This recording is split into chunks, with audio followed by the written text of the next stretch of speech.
ঢাকা-৯ আসনের স্বতন্ত্র প্রার্থী তাসনিম জারার মনোনয়নপত্র বাতিল করেছে নির্বাচন কমিশন।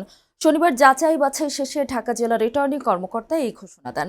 ডক্টর তাসনিম জারা জাতীয় নাগরিক পার্টি থেকে পদত্যাগ করে স্বতন্ত্র প্রার্থী হিসেবে মনোনয়নপত্র জমা দিয়েছিলেন। তিনি জানান তার মনোনয়ন আপাতত গ্রহণ হয়নি, তবে ৫ জানুয়ারি আপিল করবেন তিনি।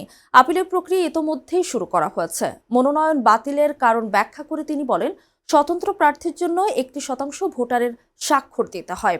প্রয়োজনের চেয়ে কিছু বেশি, প্রায় 200 স্বাক্ষর জমা দিয়েছিলেন তিনি। যাচাইয়ের সময় 10 জনের মধ্যে 8 জনের তথ্য সঠিক পাওয়া গেছে। বাকিরা ঢাকা-9 ভোটার নয়। একজনের ঠিকানা খিলগাঁও, যা ঢাকা-9 এবং ঢাকা-11 উভয় এলাকায় পড়ে। অন্যজনের ক্ষেত্রেও একই সমস্যা ছিল। তিনি বলেন, ভোটারদের পক্ষে জানা সম্ভব নয় তারা আসলে কোন আসনের ভোটার।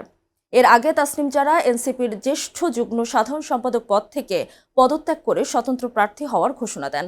27 ডিসেম্বর সামাজিক যোগাযোগ মাধ্যমে জানান, খিলগাঁও, সবুজবাগ ও মোগদাবাসীর মানুষ হিসেবে তিনি এলাকার মানুষদের জন্য কাজ করতে চান, কিন্তু কোনো রাজনৈতিক দলের মাধ্যমে নয়।